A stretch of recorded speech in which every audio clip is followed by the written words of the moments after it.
Seryoso. Let's pray. Yes, Lord, dear precious God Almighty, we thank you, Lord God, sa Panginoon, Lord God, sa fellowship na to, Panginoon, maraming salamat, Lord, sa mensahe, Panginoon, ay pagkakalubos sa amin na maraming salamat, Lord God, dahil yung gagawin mo kami, Lord, yung tao, Panginoon, na kung saan yung mapagkakatiwalaan mo sa lahat ng bagay, Panginoon, Lord God. Lord God, about isa, Panginoon, ay bigyan mo kami ng understanding sa lahat, Lord, na matututunan namin ngayon, Lord God. We thank you, Lord God, and bless your name, in Jesus' name, amen. So, ayun, so, yun ang natutunan natin lahat. So, ang topic natin, being a person people trust. Ayan. So, may mga trust issue ba kayo? Pero hindi, dito sa bagay na to, tuturuan tayo na paano tayo maging mapagkakatiwalaan. Ayan. So, paano naman, tapos kayo kumain. Hindi nga pa kayo dyan eh. Busy-busy nila, parang naano ako. Ano, disistorm mo ko.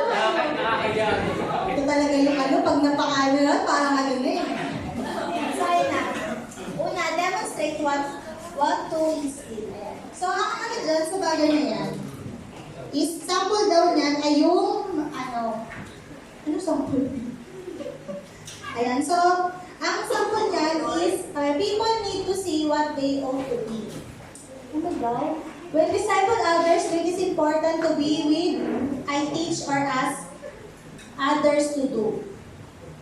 So, eto, ay, bait naman. Thank you, nabigyan ko to ng magandang pizza ngayon. Ayan. So, ito yung, di ba sa ano daw, sabi daw, di ba, napakadaling sabihin daw kung ano yung, parang, kumari, sinasabi mo sa tao. Pero iba daw yung, ano daw, yung pinapakita mo, yung kung anong dapat gawin. Di ba si Jesus, di ba, hindi lang siya nagtuturo sa mga disciples, pero pinapakita niya, di ba, kung ano yung dapat nilang matutunan. Sabi nga, to teach others to do right is wonderful, but to do right even more wonderful. Mas extraordinary daw yung mas natatandaan pag nakikita niya. Kumbaga yung example, ano lang nun, in short, living example tayo. May nabasa ka akong documentary daw. Si Jesus daw, pinuntahan niya daw niya talaga nung tinawag niya mga disciples sa mga ordinary. Kumbaga, nag-build si Jesus ng community. Tapos nakikita ng mga tao yung ginagawa ni Jesus. Ayan. So, ayan. Wow, mukhang nabayaran na tayo na ito. Ayan. So, ito example niyan ay isang bata daw, tsaka yung magulang niya. Your children pay more attention to what you do than what you say. Diba sabi nga, di ba yung naturo nyo ni, alam ko nanonood kayo ng vlog ni Tony, di ba nga na?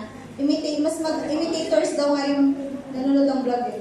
ng mga bata ng imitators nga sila. Kumbaga, hindi sila ganun magaling sa pakikinig, pero pag nakikita nila, ginagaya talaga nila yung nakikita nila. Tulad niyan, di ba? Parang di ba kayo, di ba yung mga ibang mga bata, ayos ba gusto maging teacher kasi si mama teacher. Diba? Tapos, yung iba nga, di ba, bata pa lang, bisa, di ba, may ginagaya, nagsusot na sila ng mga sinusotong magulang nila, ganyan. Yan. Tapos, di ba, example nito, nag-pray. Di ba, gano'n? Di ba, lahat ng kids dito, parang siya, di ba? Natutunan niya mag-worship, natutunan niya lahat ng magano, kasi nakikita niya lang dito sa church. Ayan. So, the most valuable gift you can give your little ones is example nga daw. Kaya dapat laging nakikita natin dito is, ay yung pinapakita talaga natin is yung maganda kasi ginagaya nga. Especially sa mga bata. Kumbaga, di ba sa bahay, bakit sila madalas ganun yung pananalita nila? Kasi yung naridinig nila sa tahanan nila. Kaya pag dito tayo sa church, nakikita nila nagmamahalan tayo, di ba? Magiging loving din sila. So, yun. Next. Ayan. Encouragement causes growth. Ayan. So, yung encouragement daw ay napakahalaga daw niya. Bakit? Kasi yung encouragement daw ay may epekto siya na parang pag sobrang init, tapos biglang umulan, pero yung ulan na parang nakaka-refresh siya. Ganun yung pakiramdam ng encouragement. But sabi din may coach dyan na it takes courage to encourage. Bakit? Kasi di ba, hindi naman all the time tayo nakakakuha din tayo ng encouragement sa tao. Pero yung courage daw na yon, may tapang ka na kumbaga parang ang dagig na nararamdaman mo, diba, nag-encourage ka ng tao, in the sense of matured ka na, di ba? Yan, napakahalaga daw na maging daw tayo, encourager daw tayo. Meron dito kasi storya sa encouragement. May story dito, yung babae siya, bata pa lang siya, sa church siya, part siya na choir. Tapos, Nung ano daw siya, lumalaki siya, sabi sa kanya, sa magulang niya, ay itong batang to, magiging sikat to, ganyan, magaling siya. Di lumaki siya, tumanda na siya, ganyan. Tapos nung paglaki daw niya, nagkaroon siya ng college, nagkaroon siya ng instructor, parang nag-aano sa kanya, medyo may edad na sa kanya, gano'n. Tapos nagustuhan niya, nagpakasal sila, ganyan. Nagkaroon ng story yung buhay nila, ganyan. Pero, kalaunan, sa lahat ng pinupuntahan yung mga, nagpa-perform siya, kumakanta siya, yung asawa niya, critic niya. Parang, kumbaga natin ang sinasabi ng mga mali niya, sinasabi talaga sa kanya, na to the point na anong nangyayari, nawawala na yung niya, yung tiwala niya sa sarili niya kasi, daw siya, ba yun?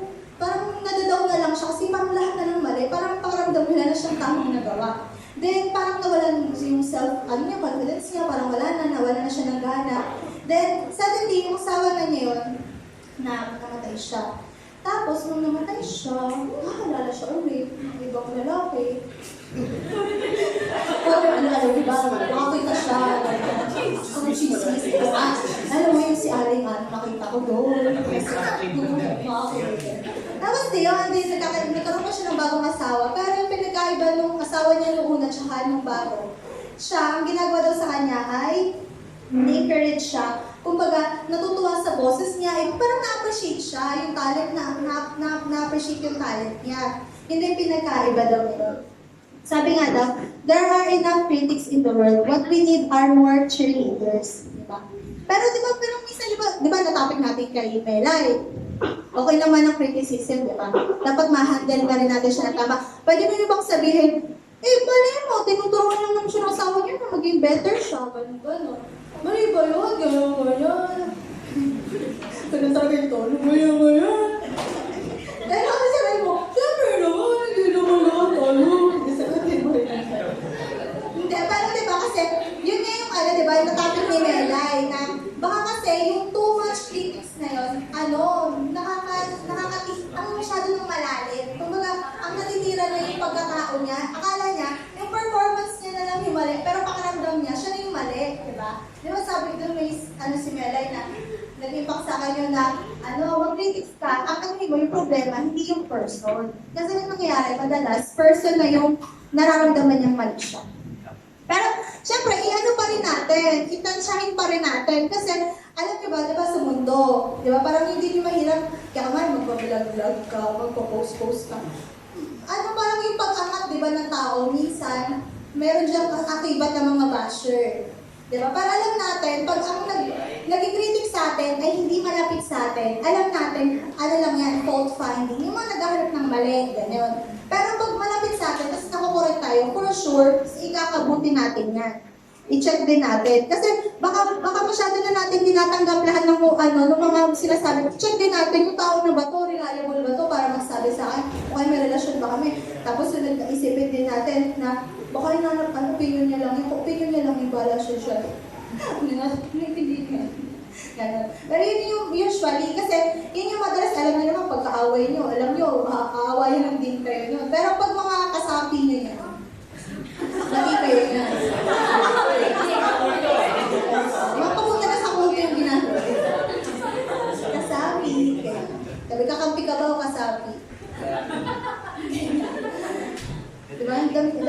Ayan, meron tayong apat kung paano mag-encourage ng tao. First, appreciate people for who they are. Kilala niyo ba kung sino kayo? Kasi, alam niyo mga kasapi. Mga kasapi, ayan. So, alam niyo ba, napakahalaga na malaman natin na kung mga bawat differences ng bawat isang uniqueness, ma-appreciate natin. Alam niyo kung bakit? Kasi mararamdaman nila na, ay, may halaga pala ako. Ano sinasabi ko dito sa una? Kasi meron dito example niya, di ba? Usually, sa mga mayayaman, or may ibang pamilya, di ba gano'n? Ang nangyayari po, ganito, maging ganito ka, maging doktor ka kasi tatay mo doktor, o maging engineer ka sa tatay mo engineer. Dapat maging ganito ka, ganyan. Di ba yung maraming ganong case, anong nangyayari, yung iba nag-suicide, or kaya nagre-rebelde sila kasi parang gusto lang nila maging somebody. Pero hindi nila alam kung sino ba talaga sila, di ba? Kumaga, nahihirapan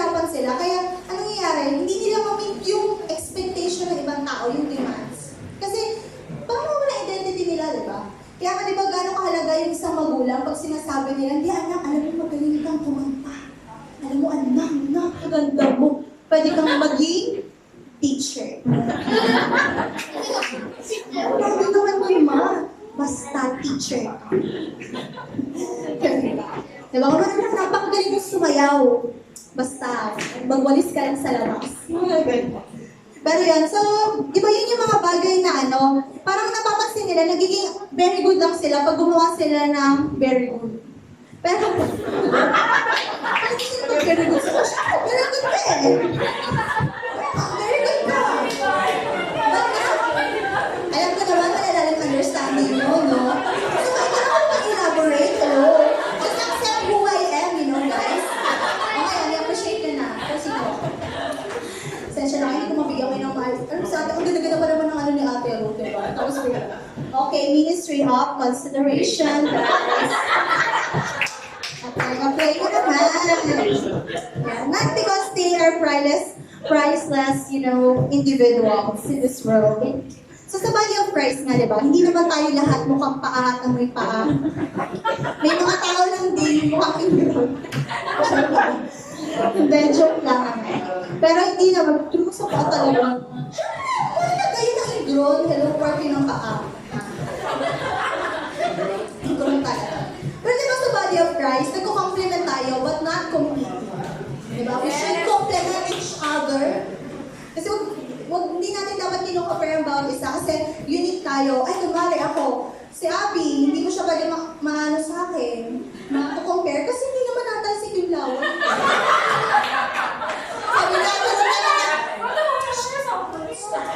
Sabi niya, pero diba, hindi ka naman naduraan, diba? Pero hindi matalsikan ako ng Abby dito ng lawan. Parang siya, ang pagkatao ko na baboy. Baboy na baboy ako. Sabi ni Lord, alam mo, well done, dahil tinanggap mo yung laway ni Abby, you accept her for who she is. Oh, isang best bumbo. Ano ulay? Baboy.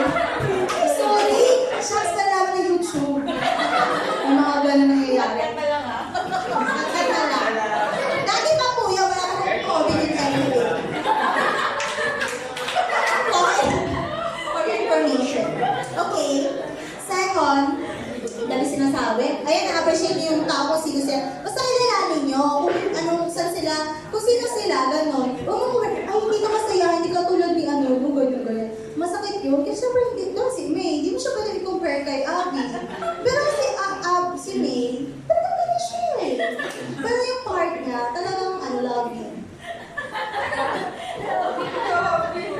Lovely. Okay, yeah. Next is anticipate they will do their best.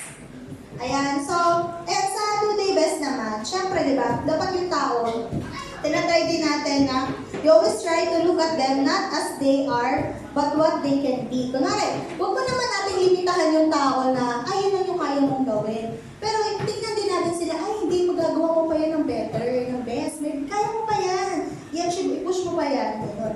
So, sabi doon, by anticipating that vision will become real, it's easy for me to encourage them. Kunwari, sa tao, makita mo na, ay, may stretch ka pa. Kunwari, sa paglilate niya, ay, hindi ka malilate. Kaya mo pang mag-improve. Kung late ka ng 8:35, kaya mo 8:34 pumasok. Diba? Meron kang allowance na binigay. So, lagi titignan natin, bibigyan natin yung tao na, lalo na pag may nalagaan tayo, meron tayong mga ganyan, may na-outreach, gano'n. Tignan natin yung mga bata na kung binigyan mo ng gantong parang task, sabihin mo na hindi makakaya mong yan, ma-achieve yan, and best pa dun sa kaya mong gawin.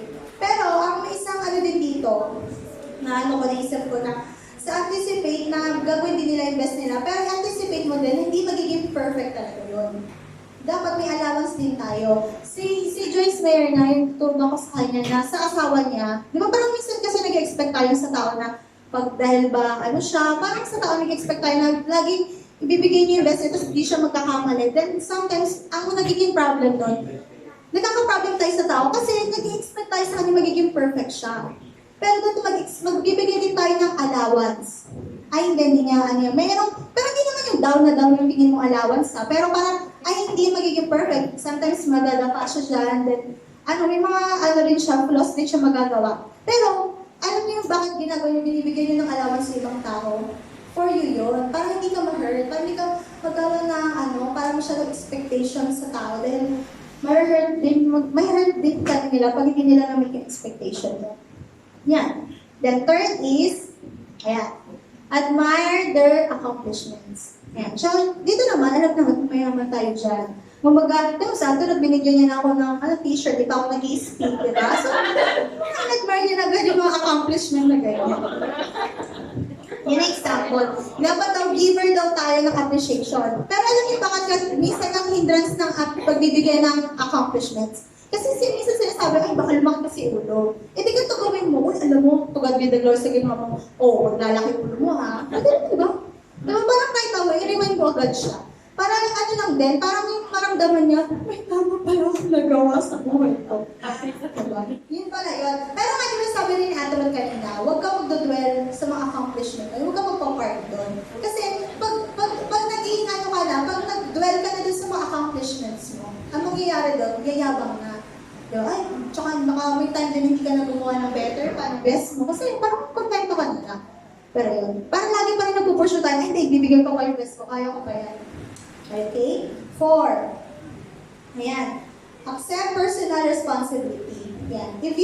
If you oversee people, you are responsible to take the heat at times. So, tayo ba, may mga hinahandle ba tayo? Usually, mga frontliner ba tayo? Or sa mga buhay-buhay natin? Alam niyo ba na, meron dito sa coach, may sinabi yung coach, coach lang yan. Ano yan? Ayan, yung coach, talaga kinindigan talaga, girl. Ayan yung coach, sabi dito, coach. Coach. Okay na? Perfect na eh. Ayan, so yung coach daw, meron siya sinabi dito na, sabi, if anything goes bad, I did it. Diba? Sinisisi yung coach. Pero if anything goes semi-good, then we did it. So, part yung yung team. But anything goes real good, then you do it. Ibang tao na. Usually sa mga play, yung sa mga basketball, pag na-shoot ng tao yung pinaka-papanalo nila, kasi siya lang yung MVP, parang siya lang yung acknowledge. Pero pag hindi sila nanalo sa laro, mali yung yung sistema kasi ng coach eh. Diba? Na parang, naging masala ako ba nagtatakbo-takbo dyan? Pero, di ba parang isip niyo daw na parang ganun ang responsible pagiging leader. Pag handa mo nang i-take yun, i-handle yun, then kailangan mo talagang parang hindi ka naman magiging matapang totally, but magiging courageous ka harapin yung mga ganong sitwasyon sa buhay. May sinabi siya dito na ang ganda. Paano nga po? Pagalaw nga po. Kuya, wait lang. Pagalaw nga po. Ayan, dito. Isa-isahin natin. Ayan, pito. People are reasonable and self-centered. Love them anyway. Ayan, next. If you do good, next. If you do good, people will accuse you of selfish, Ang basa doon? Ano basa ko dito? Anterior design. Anterior motives do good anyway. If you are successful, you will win false friends and true enemies. Succeed anyway. Next, the good you do today will be forgotten tomorrow. Do good anyway. Honesty and frankness make you vulnerable. Be honest and frank anyway. Next, the biggest people with the biggest ideas can be shut down by smallest people with smallest minds. Think big anyway. Yeah. People favor underdogs but follow only top dogs. Fight for some underdog anyway. Next, what you spend years building may be destroyed overnight. Build anyway. Give the world the best you've got and you'll get kicked in the teeth. Give the world best you've got anyway. So anyway, yes na anyway. Anyway, so di ba parang ganda no, na parang hindi ka naman, sinasabi ka sa mundo, yung reality, na may mga ganun talaga. Di ba, kahit sa paglilingkod din natin, na parang kalaban natin, yung mga artista lang ba nakakaramdam ng mga ganung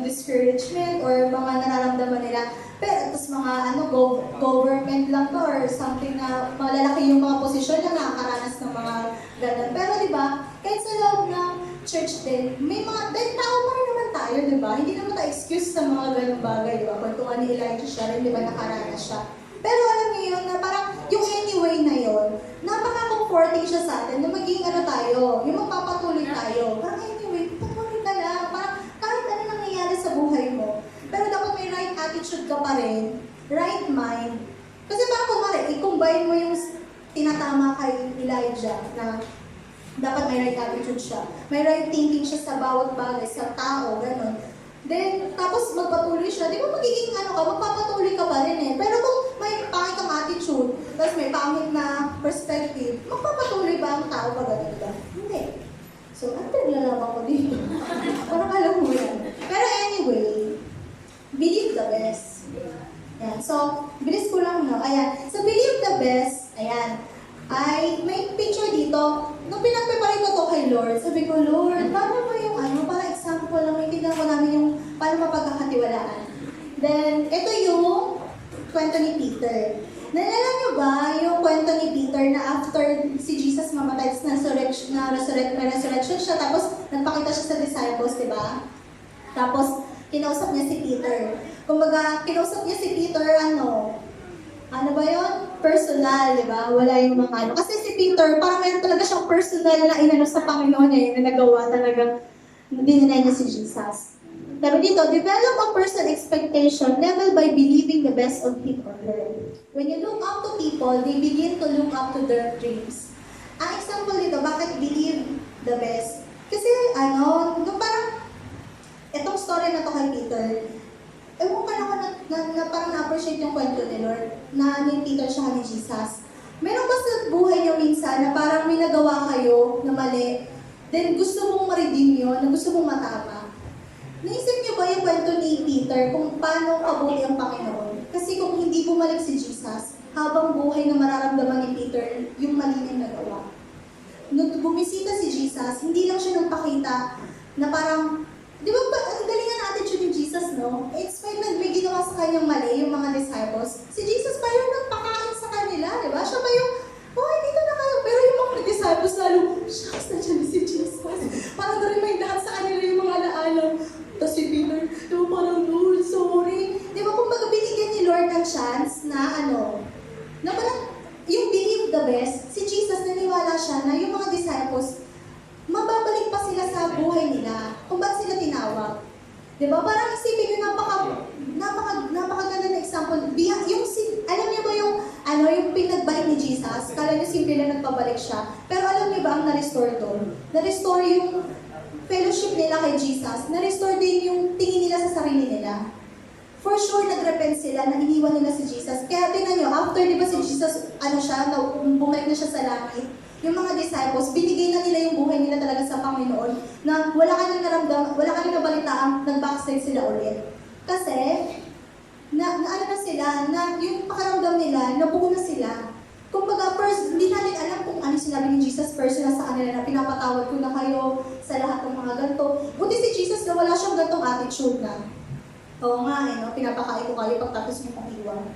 Wala na si Peter, di ba Peter? Di ba si Peter, mabilabalaukad siya. Di ba parang,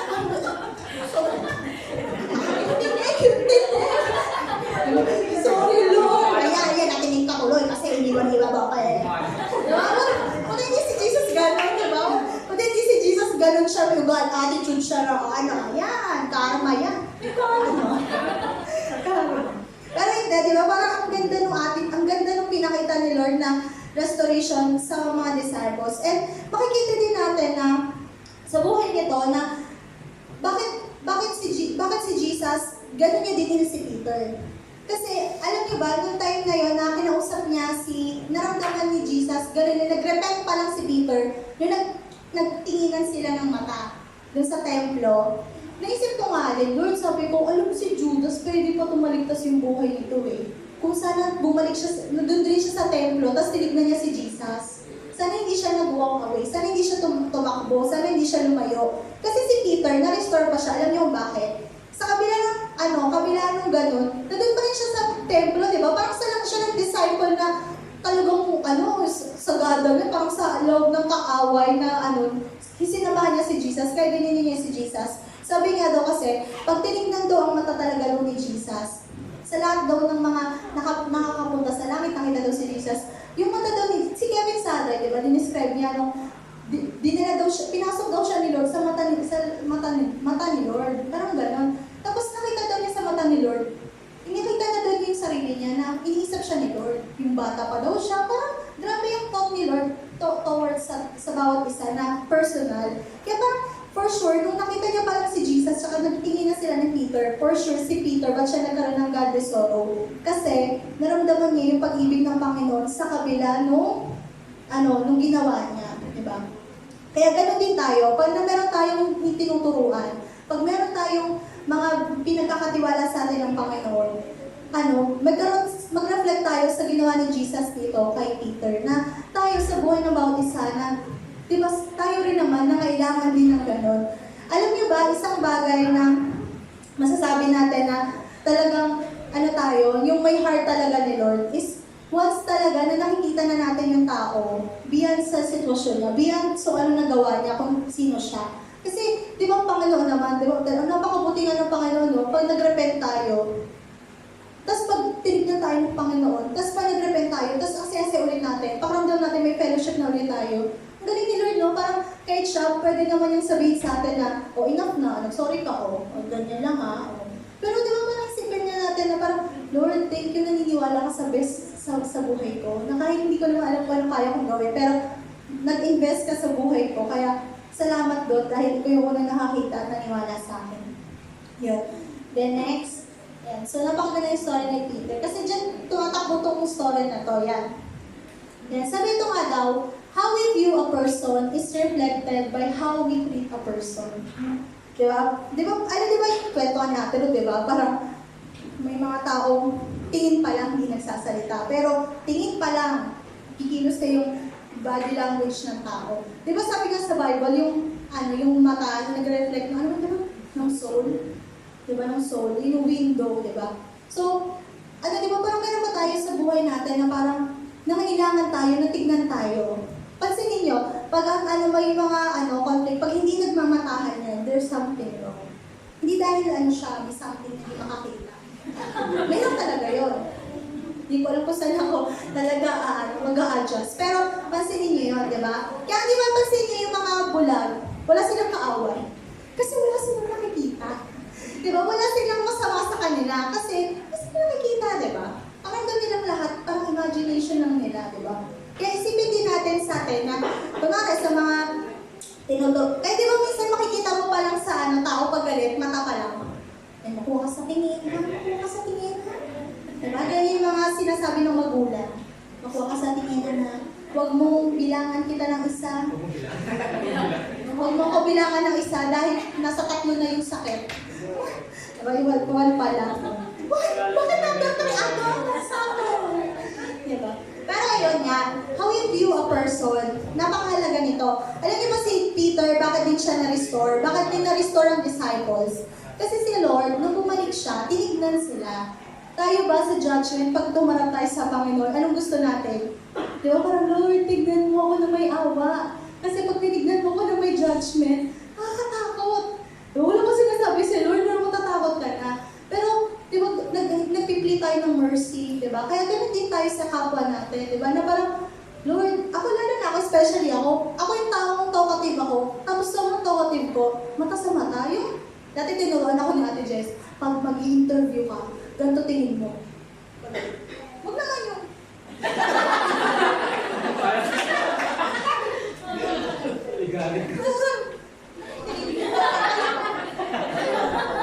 Sabi ko kasi na nagturo sa akin, tingnan ko kay Pascual.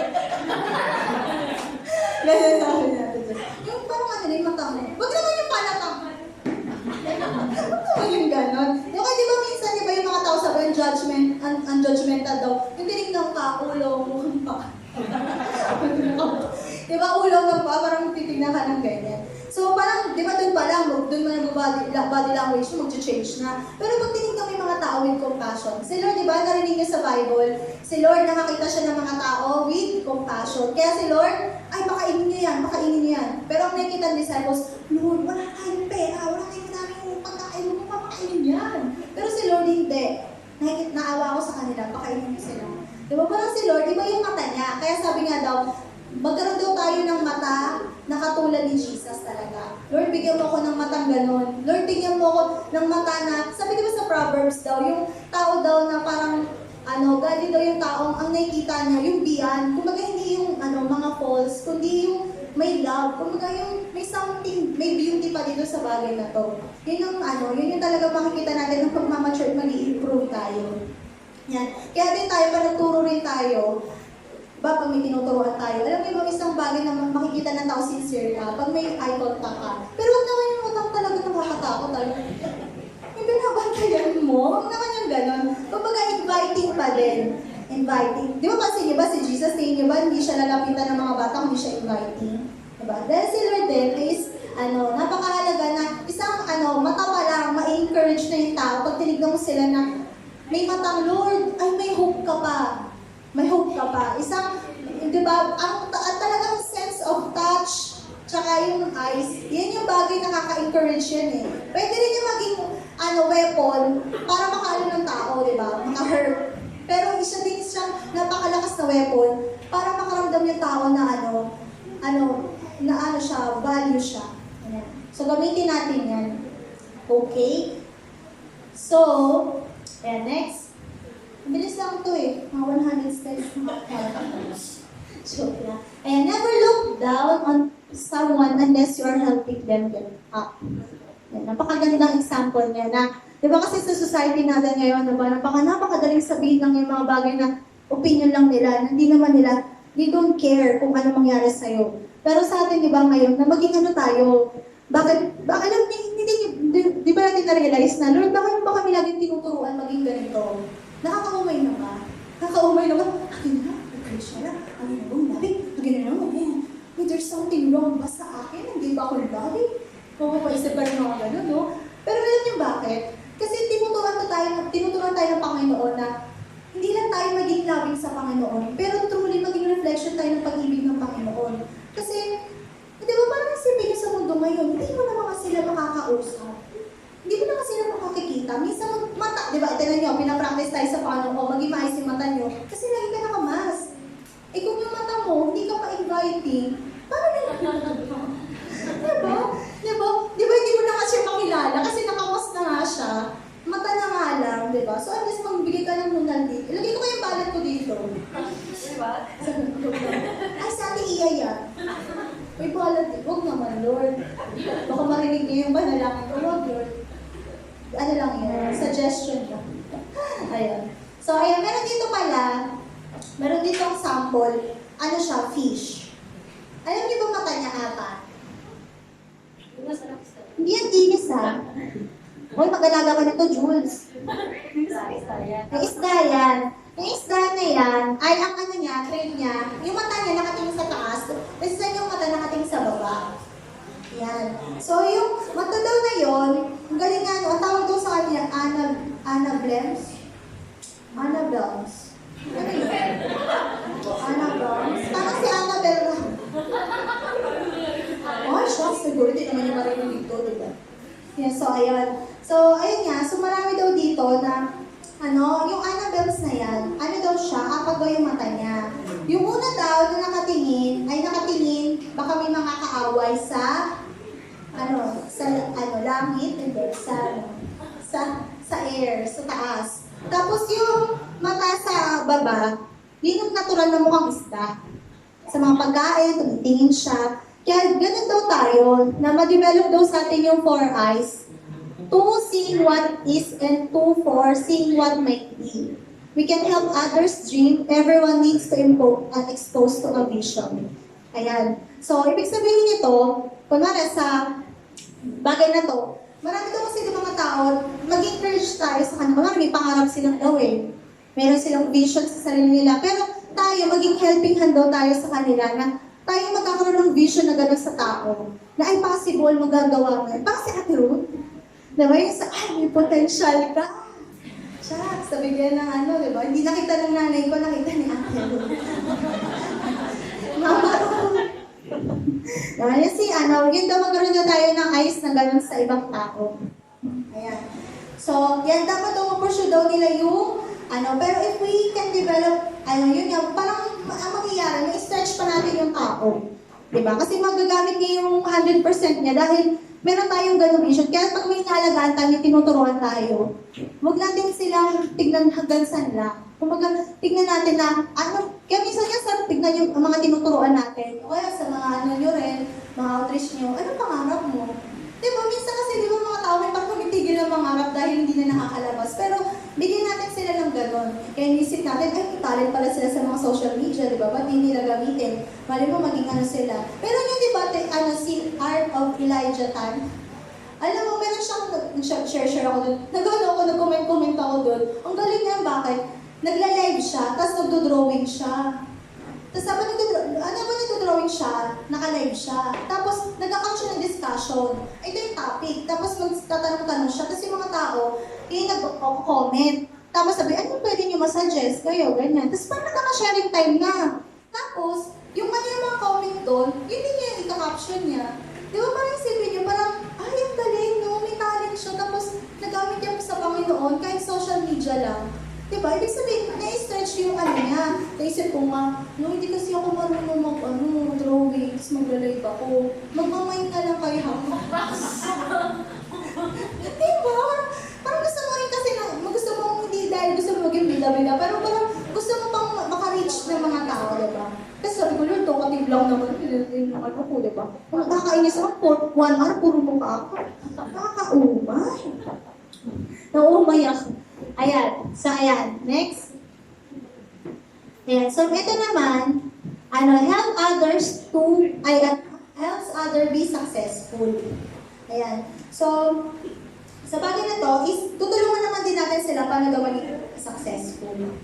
Ayan. So, sa pagiging successful, ayan, pababa. Ayan. Winning increase our self-image, our outlook on life, and life expectation level. It goes as confidence we can succeed again. So, how we can, paano daw tayo sa ibang tao? How we can help other person successful? Una daw, make sure their gifts, abilities match their task. Diba ito yung bagay si Ate Ruth? Diba si Ate Ruth kaya gano'n niya yun? Anong talent mo? Sino? Ay, pwede. So, parang sa Ate Ruth, inaalam niya mo yung kakayan, uy, galing ka bang sumayaw? Pwede sa tambourine. Uy, pwede ka mag-design? Pwede ka mag-ganto, ganyan. May acting, pwede sa theater. Parang kumbaga, sa buhay, sa may matuturuan at tinuturuan natin, alamin din natin yung ano din nila.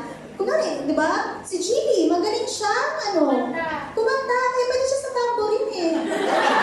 Perfect. Perfect. Diba? Diba? Yung mga ganong bagay. Ako, diba? Diba? So, yun yung bagay na yun. So, ako doon, magaling maglinis. Pwede ako mag-theater. Nag-theater mo, naglilinis na. Diba? So, yun. So, ganon. So, parang dapat nagmamatch. Di ba sabi nga ni, meron si Bong sa Kimboy na kwento niya na, yung kunwari, hindi talaga siya magaling kumanta na eh, pero pinipilit niya pa kasi talaga. Pinipilit niya nga. Pero may mga bagay na dapat nile-let go na talaga. Ibigay na natin sa ibang tao yung mga spots na yun. Sige ko na yan, pag-pray ko na lang na, ako na lang maging ano. Kaya sabi ko dati kay May pag ako, revivalist ako, ikaw, song leader ka ha. Babakap-bakap lang ako. Parang kay Ate Ruth lang, second voice. Yes, Lord, hallelujah, hallelujah. Diba siya, oh, the glory, ganun lang ako. Kasi pag parang wala sa tono, nakatawa talaga ako. Imbis yung mga tao umiyak sa Panginoon, nakatawa. Kasi tapos natry ako, tinatry ako na, Abby. Natawa ko, hindi ako pag ganun.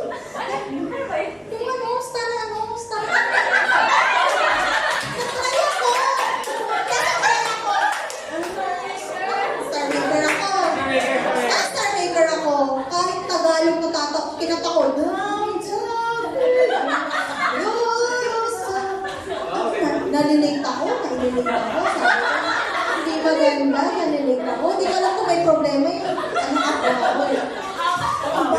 Pero ano ba yun? Inahabol ko yung Tapos na-realize ko, no, hindi talaga ako pang ganyan. Parang hindi ako fit na fit dyan. Hindi ako pang recording. Alam mo, naging perfect? Old rugged cross.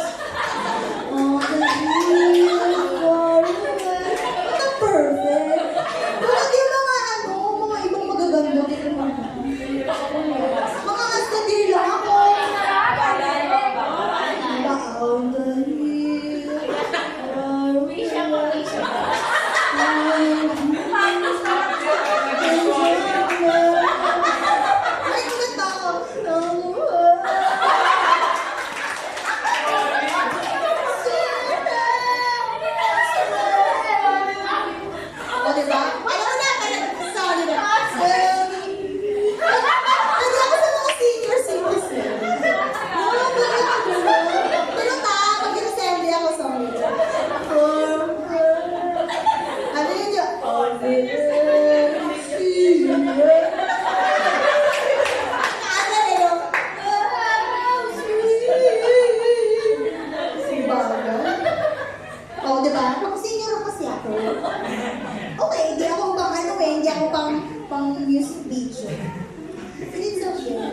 Ayan, so these are their gifts and wala talaga akong na-achieve doon, promise.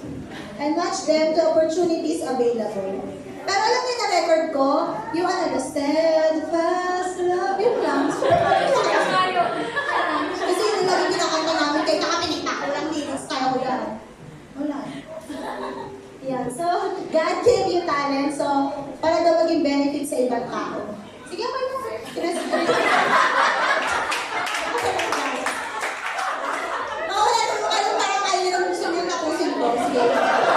Tapusin natin. So, kaya basahin nyo na lang yung doon tayo sa conclusion.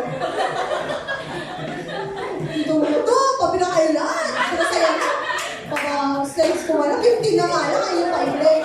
At sabi pa talaga kanina, sino ba yan? Sino ba yan? Yan, si Joshua. Dahil ilang slides mo, isa lang. Oo, 10 slides. Isang slide lang ginawa ko, bala ka yung dyan. So, ayan. So, ayan. Ito naman, ito yung daw sa, ayan, happy sa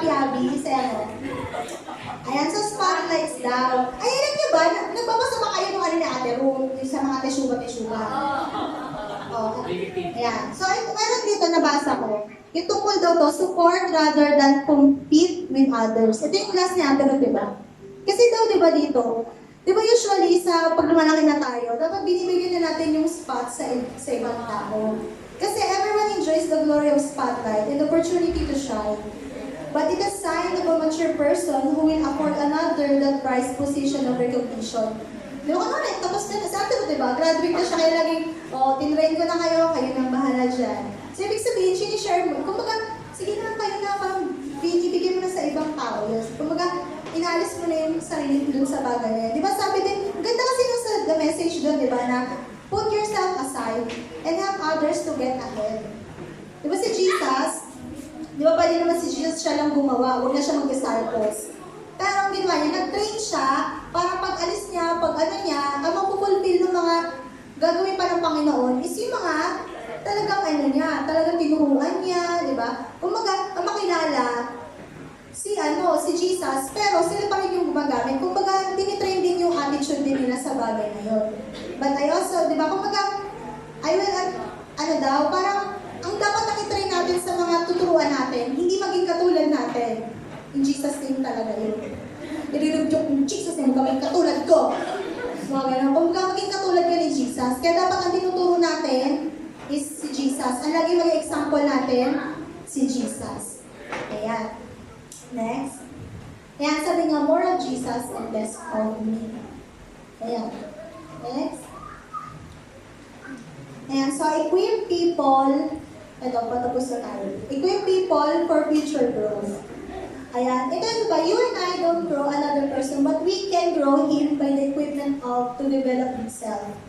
Ito, meron dito kasi, sample nito ay, meron daw dito, teach a man to fish and he eats for a lifetime. But give a man a fish and he eats for a day. Kumari ito, di ba? Yung tatay, example, bigyan mo siya ng isda, lagi siyang kakain. Pero, pag binigyan mo siya ng panghuli, kumbaga lifetime niya, makakain siya kasi tinuturuan mo siya. Kumbaga, equip natin sila for the future. Kasi di ba minsan nga, naisip natin, di ba ang sarap ng mga taong nagla-livelihood program? Kasi binibigyan mo sila ng future na, ay, may skills ka, pwede mo ma-develop yan. After mo ma-develop yan, ikaw mabubuhay ka na din dyan. Kumbaga, hindi lang aasa na laging ikaw na lang, laging ikaw magbibigay, gano'n. Kumbaga, wala naman there's something wrong na magtulong sa tao. Pero yung, kumbaga, umaasa na sa'yo, hindi na sila susumikap sa sarili nila. Ay, di ba sabi sa Bible, hindi rin magaling tamad. Diba? Dapat may ginagawa pa rin tayo. Ayan. Ayan. So, syempre, next, we do this by showing him that beneficial, we whet their appetite for growth. So, ibig sabihin niyan, yun, pinapakita niya, naka-example yung livelihood. Ayan. Then we expose to him people himself and have moved out and become successful. We prove that it can be done. Example nito, kunwari yung sa mga tao, ano ba to? Mga kunwari naging drug addict, tapos naging pastor.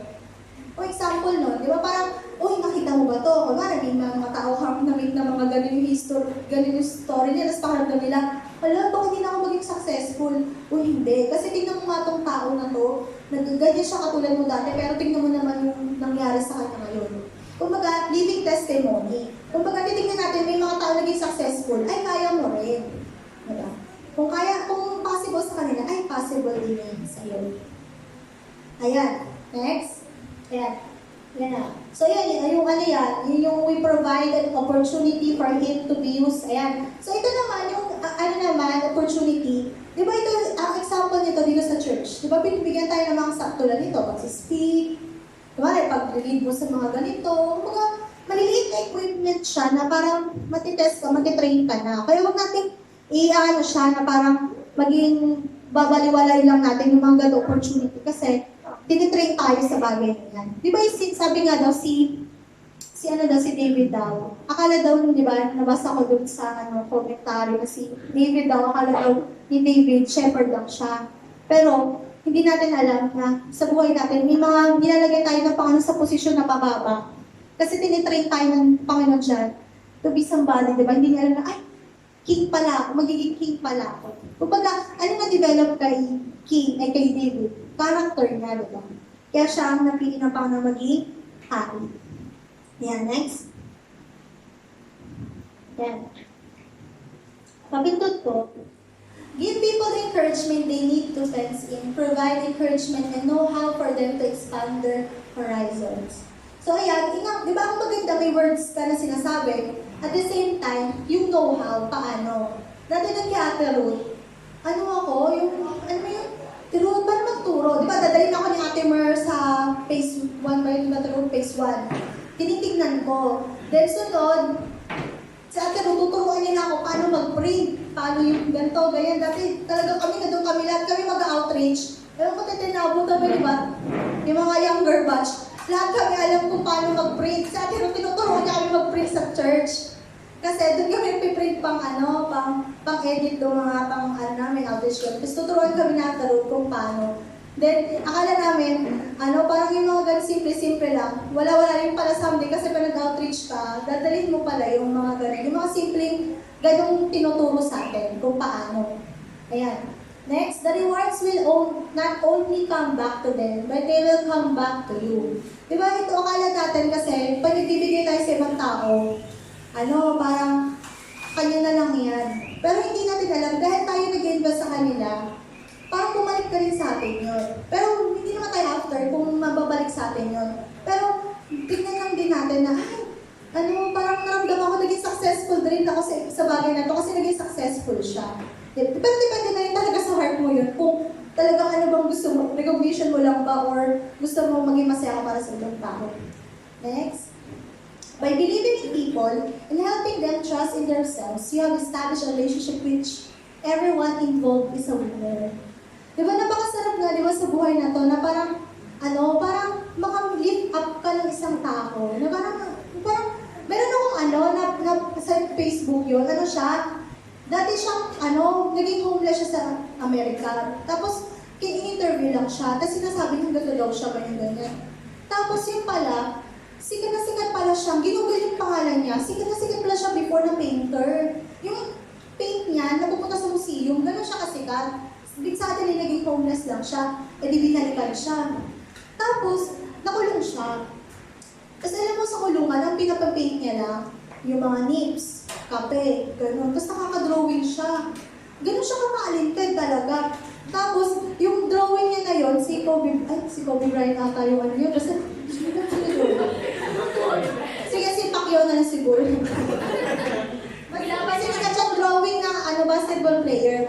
Alam mo ba, yung drawing niya na yun, binenta yun, binili yun ng mga, dollars talaga yun. Tapos, syempre, dollars sa Amerika, di ba?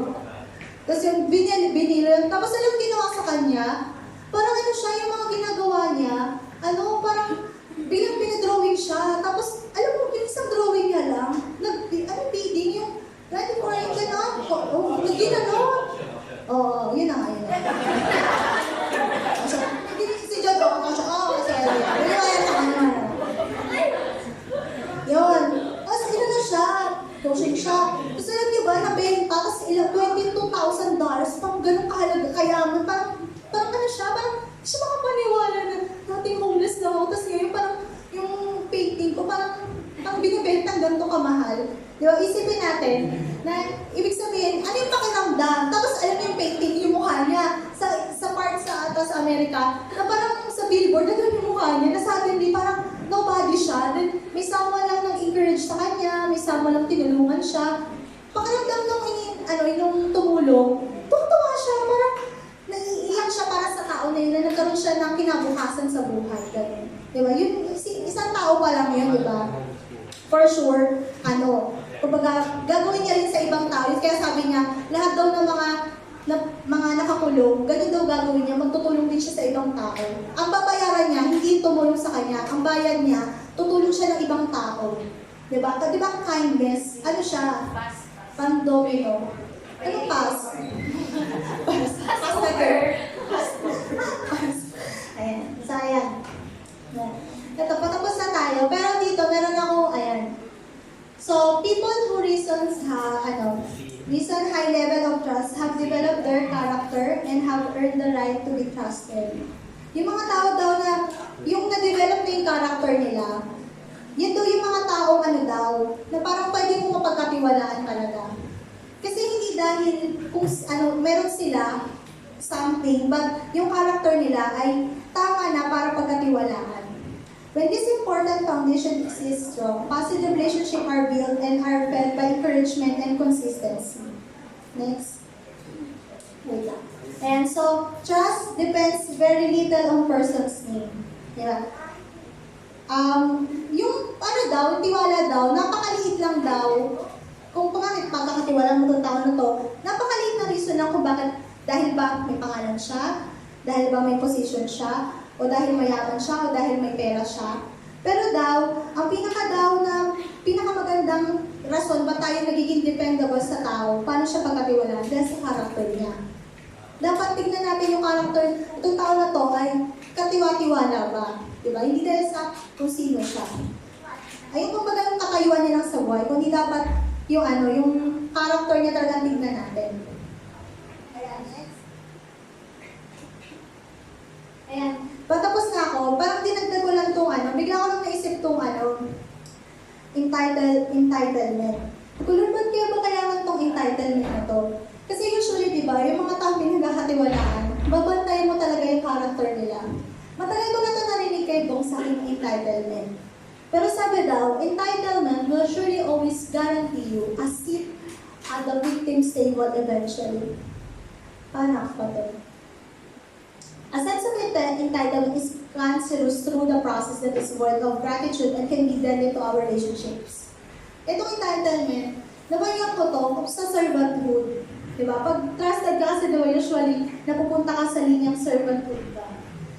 Ang entitlement kasi nito, parang usually diba sa atin sa mga minsan relationship natin sa tao.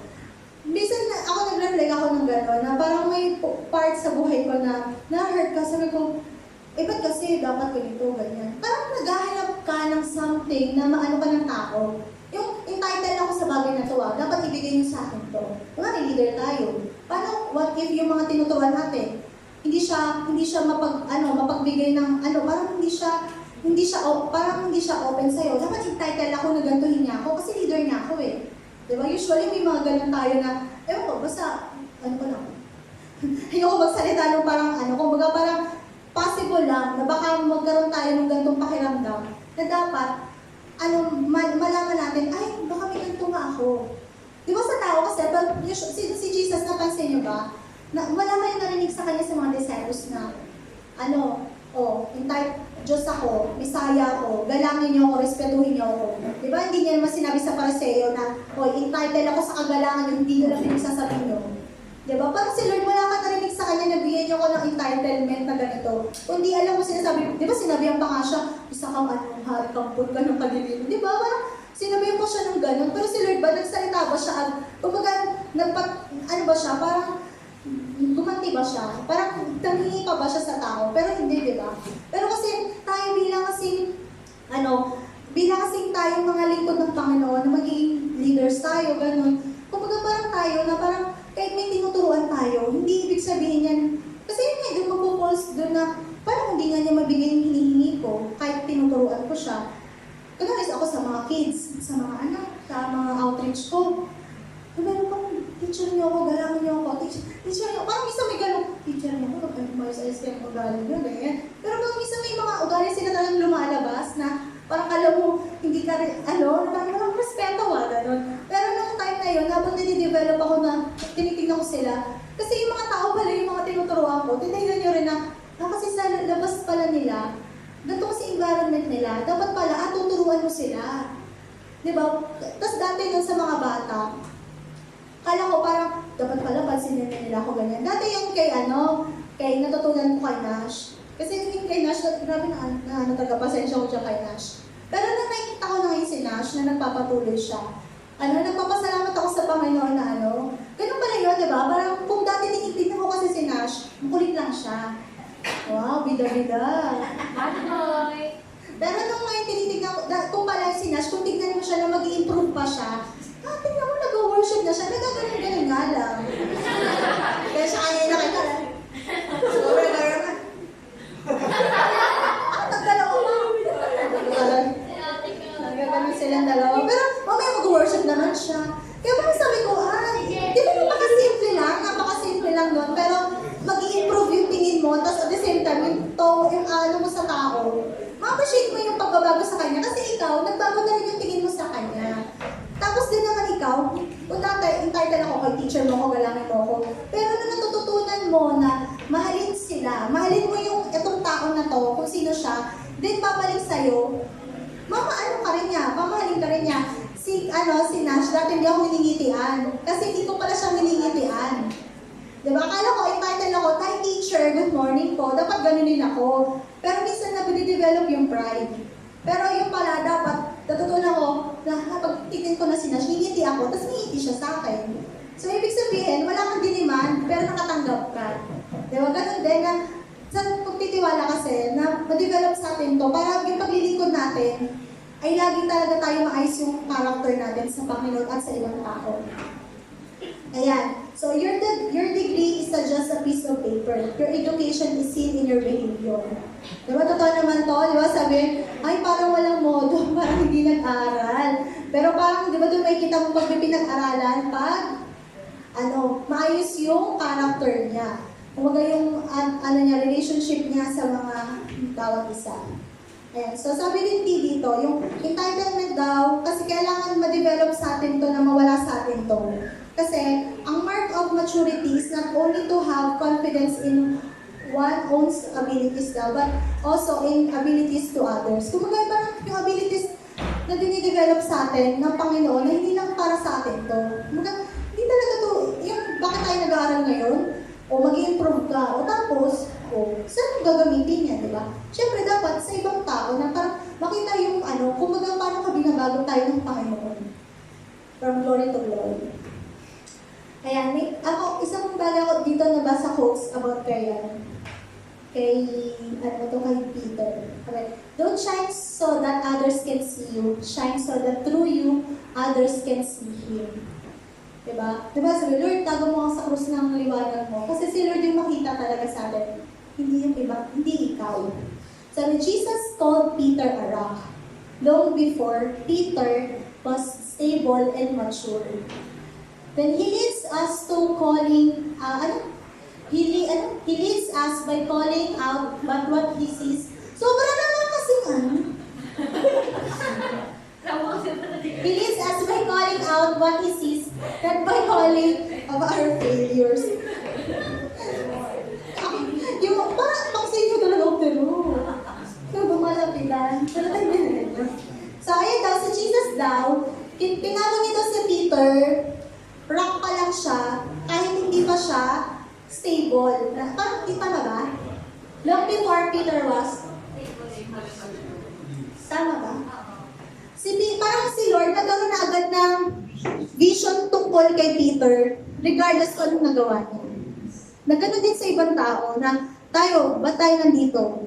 Hindi tayo perfect tayo tinawag ng Panginoon.